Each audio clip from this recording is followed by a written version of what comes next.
I am a tour guide in Prague, but today I'm gonna be a tourist. I will let AI show me the best of Prague, and we will find out who is the better tour guide, a soulless, calculative monster or the AI. We gave AI these instructions. The itinerary must start at 9 a.m. and finish at 6 p.m. We want to see 3 different neighborhoods, and the total budget with all the admission fees and restaurant bills must be 1,000 Czech crowns per person. Let's see what the AI planned for us.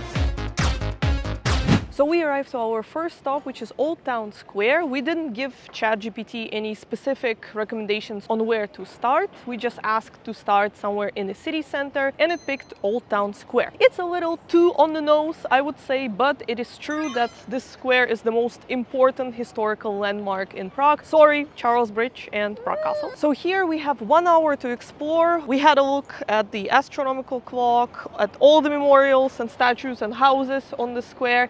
And our next place to visit, according to ChatGPT, should be Tyn Church. So let's go.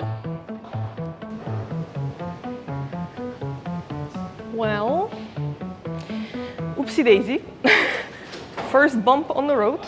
It is closed. Let's see the opening hours. Okay, so today's Thursday, so it opens at 10. But according to the ChatGPT itinerary, we are here from 9 till 10. This is definitely a point down for the ChatGPT.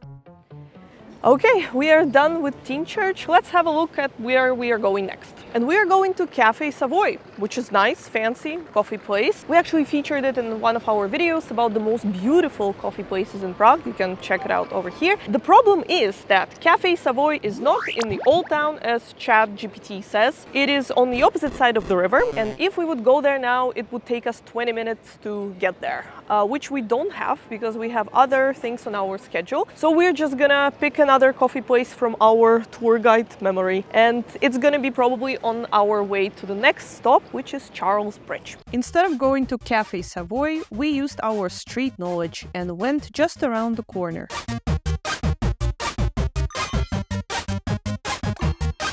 The prices there were pretty similar to Café Savoy, so we didn't really save any money by going there.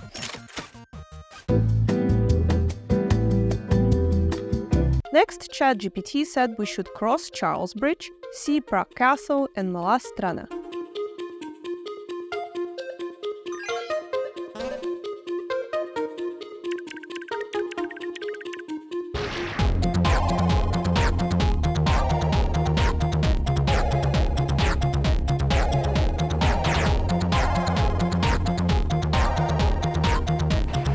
Okie dokie, we've crossed Charles Bridge. Our next stop is Prague Castle. And according to ChatGPT, we are supposed to take the tour of the castle interiors there. After that, we'll come back to this area, to the lesser town, and explore it more. The only problem is we only have 2 hours to do all of that. So let's see how it goes.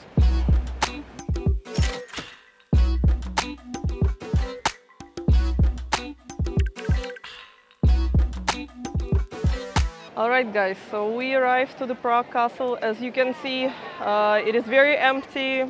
Nobody is here, nobody cares about the castle, nobody wants to see it. We are alone and we are not late whatsoever. Actually, all of that is a lie, right? We are late. And we only have around an hour, which means we are not making it anymore to see the interiors of the Prague Castle. Because if you've been a subscriber for a long time, you know that you need at least 2 to 3 hours to see the interiors of the Prague Castle and enjoy them. Now we can't do that, but that's okay. It's gonna save us 250 crowns per person and also some time standing in this line. So what we are gonna do, we're gonna see the only attraction which is free to enter and pray to all the gods that it does not have a big line, and that is St. Vitus Cathedral. Let's go. Here it is, Cathedral of St. Vitus, St. Wenceslas and St. Adalbert. All right, the line is over there. Let's go around the corner and maybe we'll be surprised.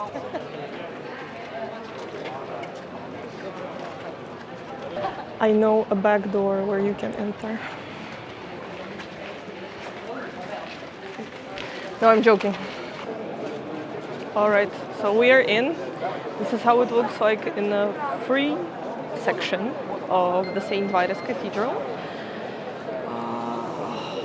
Tight. It looks very tight.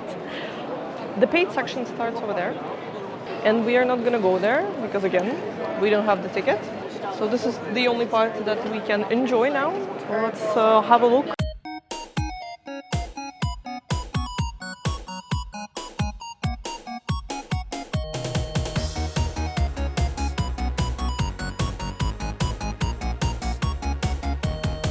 Okay guys, so we just explored Prague Castle in 40 minutes. Now we have to leave to our next stop, which is the lesser town, which you can see right over here. And we will have around 40 minutes to explore the lesser town before taking another break for lunch. What a lovely view.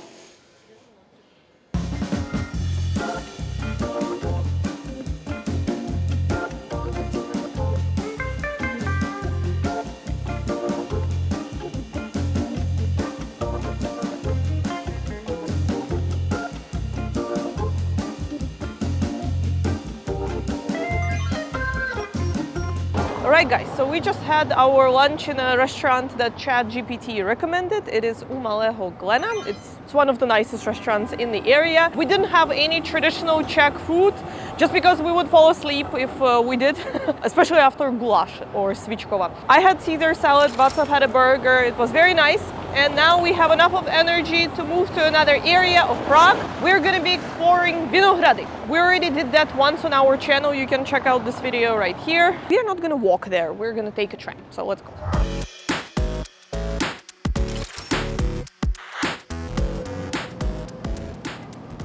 So here we are in Vinohrady on Náměstí Míru. That was the first stop that ChatGPT planned for us. And here we are supposed to soak in the atmosphere of the trendy Prague neighborhood and visit the church of St. Ludmila, which is what we are going to do now. Let's go.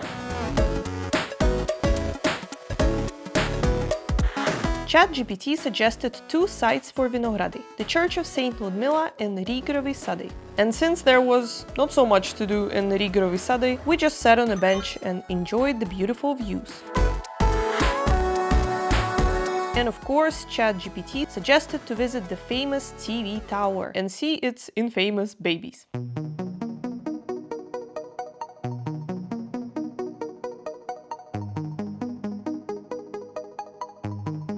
So speaking of the TV tower, I think that 300 crowns is definitely expensive for what you get. It is true that it provides kind of one-of-a-kind panoramic view of Prague from such a height, basically bird's view. But it's kind of difficult to take nice pictures here because the windows are quite dirty. I imagine it's because it's difficult to clean those windows. I mean, who would agree to climb so high? That. The only thing we have left is the dinner, and I'm gonna tell you that we are very early on our schedule. We were supposed to be here at 5 p.m. but we are here at 3:30, and that's because as soon as we got out of the city center, we didn't have so many things that were on our schedule. And finally, about the budget. So when I was trying to write out the conditions for ChatGPT, I asked it to make the budget 1,000 crowns per person, including all of the bills for food and attractions, and it pretty much failed at that. I've already spent most of my money and we haven't had dinner yet, and we didn't even go inside of the Prague Castle interiors. We didn't spend any money on that. So if we would have done that, then I would have zero money. I would be in minus already. So yeah, it turns out that the machine is not perfect yet. So will I let the AI plan the itinerary for my next vacation? After experiencing one day following the Prague itinerary, I can say definitely not. I mean, it did give good suggestions for sites and restaurants, but as of now, ChatGPT is still not good at time management, budget estimates, and geographical proximity of places. So sorry AI, but Real Prague Guides won.